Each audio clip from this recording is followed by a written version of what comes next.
नमस्कार दोस्तों, आज की कहानी है स्वर्ग जाने का असली हकदार कौन है। हम मनुष्य अलग अलग तरह के कर्म करते हैं और सभी लोग अपेक्षा लगाते हैं कि हम स्वर्ग जाएंगे। आखिर कौन सा ऐसा मनुष्य है जो कि कौन सा ऐसा कर्म करता है कि उसके लिए स्वर्ग के दरवाज़ा हमेशा खुला रहता है। आज की कहानी हमें यही संदेश देकर जाएगी, इसलिए कहानी में अंत तक बने रहना।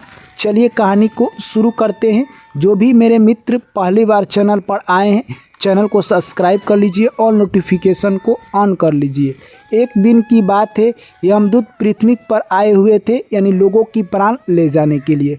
तभी देखते हैं कि 4 व्यक्तियों की मृत्यु एक ही दिन होते हैं, जो कि चारों अलग अलग प्रदेश के थे। चारों का बिजनेस अलग अलग था और चारों कारोबार अपना अलग अलग किए थे।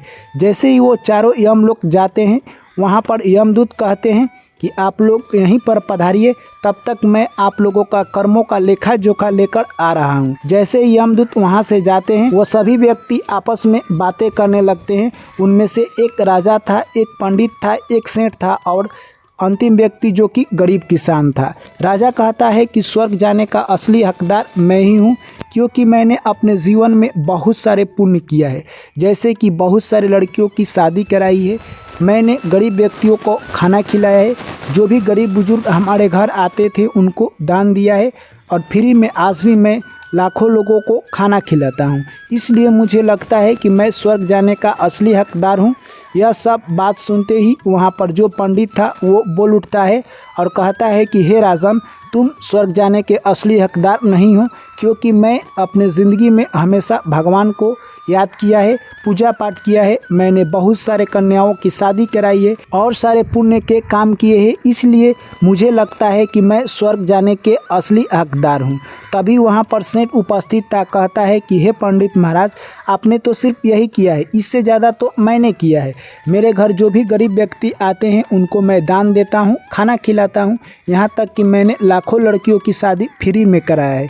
मेरे यहाँ जो भी साधु संत आते हैं उनको आश्रम देता हूँ, जो भी वो खाते हैं उनके लिए मैं खाना बनवाता हूँ, और बहुत सारे लोगों को वृद्ध आश्रम में मैंने शरण दिया है। यह सब बात सुनकर तीनों आपस में कहने लगे कि हम लोगों में से आखिर कौन यानी स्वर्ग जाएगा। तभी वहाँ पर किसान उपस्थित था। इन सभी के बातों को सुनकर किसान सोचने लगा कि ये सब तो इतना पुण्य किए हैं, मैंने तो लाइफ में कोई भी पुण्य नहीं किया है, क्योंकि मेरे पास काम करने के सिवा टाइम ही नहीं बचता है, मैं अपने लाइफ में क्या कर सकता हूँ। तभी उतने ही देर में वहाँ पर यमराज आ जाते हैं और बोलते हैं कि तुम सभी में से कौन कौन क्या कर्म किया है, तुम लोगों का लेखा जोखा आ चुका है। सबसे पहले हे राजन, तुम बताओ कि तुम स्वर्ग जाने के लायक क्या काम किए हो जिससे कि तुम्हें स्वर्ग भेजा जाए। तभी राजन कहते हैं कि मैंने अपने लाइफ में बहुत सारा पुण्य किया है, बहुत सारे लड़कियों की शादी की है, मैंने गरीब दुखिया को जो असहाय है उनको सहायता किया है, यहाँ तक मैं वृद्ध आश्रम भी चलाता हूँ जिसमें लाखों लोग डेली खाना खाते हैं और अपना जीवन याचिका करते हैं। यही नहीं, मैंने बहुत सारे राजाओं को जो युद्ध में क्षतिग्रस्त हुए हैं उनको बहुत सारा धन दौलत और पैसा देकर उनकी राज की वापसी कराई है। यहाँ तक कि मैं गरीब और अनाथ बच्चे को एक अनाथ आश्रम खोला हूँ जिसमें वो लोग अपना जीवन व्यतीत करते हैं। ऐसे मैंने बहुत सारा पुण्य किया है।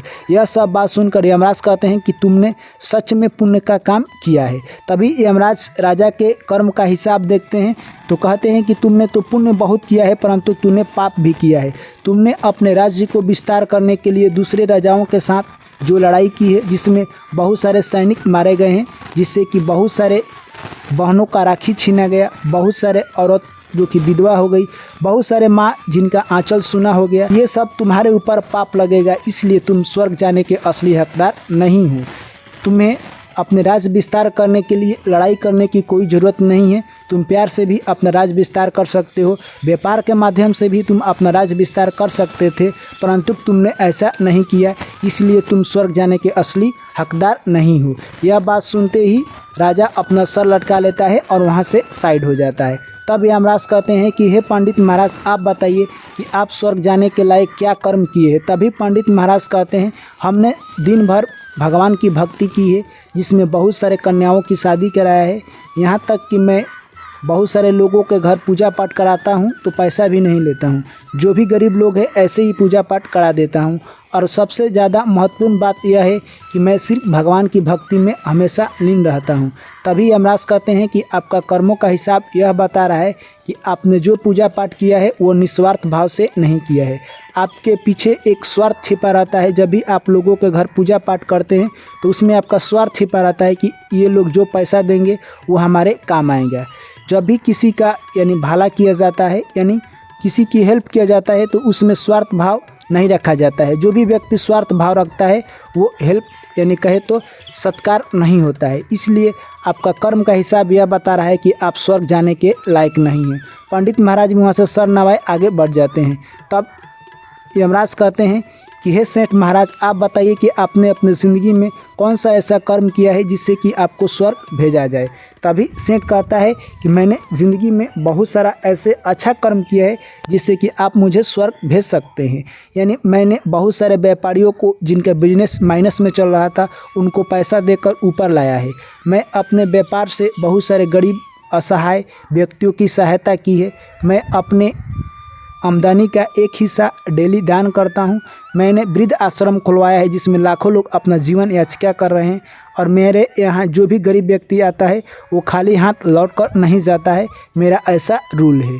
यह सब बात सुनकर यमराज कहते हैं कि तुमने तो बहुत अच्छा पुण्य का काम किया है, परंतु तुम्हारा भी कर्म बता रहा है कि तुमने जो भी काम किया है वो तो अच्छा है, परंतु तुमने बहुत सारा मजदूरों का पैसा रख लिया है। जैसे जो व्यक्ति 1 माह 10 दिन काम करता है, तुमने उसको 1 माह का ही सैलरी दिया है, 10 दिन का सैलरी रख लिया है। यानी तुमने गरीब व्यक्तियों को सताया है, असहाय को सताया है, 10 दिन की मजदूरी रखी है।